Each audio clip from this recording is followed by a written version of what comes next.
اہم خبر ہے HEC نے تحصیل سطح پر نئی جامعات اور ذیلی کیمپس کے قیام پر ملک گیر پابندی عائد کر دی ہے۔ پابندی کی وجہ غیر معیاری تعلیم، ناکافی اہل اساتذہ، سہولیات اور کمزور انفراسٹرکچر قرار دیا گیا ہے۔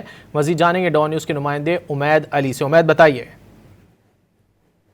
بڑا فیصلہ کیا چیئرمین HEC ہیں، وہ جیسے ہی انہوں نے اپنی چارج سنبھالا ان کو لگ بھگ 2 ماہ ہونے لگے ہیں، تو انہوں نے کافی نئی وہ پالیسیاں امپلیمنٹ کی ہیں۔ اس میں ایک نئی پالیسی انہوں نے یہ وہ بنائی ہے کہ تمام جو وائس چانسلر ان کو ایک خط لکھا ہے جس میں HEC نے واضح کیا کہ جو تحصیل سطح پر جو نئی یونیورسٹیوں اور ان کے نئے جو ذیلی کیمپس ہیں ان کے قیام پر تمام تر ملک میں وہ پابندی عائد کی گئی ہے۔ مستقبل میں کسی بھی نئی یونیورسٹی اور سب کیمپسز کے قیام پر فوری پابندی عائد کی گئی ہے۔ HEC نے تمام تر یونیورسٹیوں کے جو وائس چانسلر سربراہان ہیں ان کو یہ خط ارسال کیا ہے۔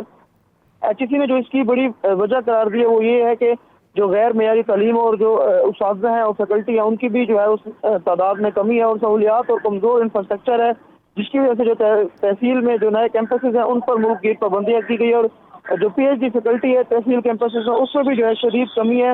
تو تمام تر یونیورسٹیوں کو نئی جو کیمپس پالیسی ہے اس پر عمل درآمد کے لیے حکم جاری کر دیا گیا ہے۔ تمام جامعات کو پالیسیز پر سختی سے عمل درآمد کی بھی ہدایت کی گئی ہے۔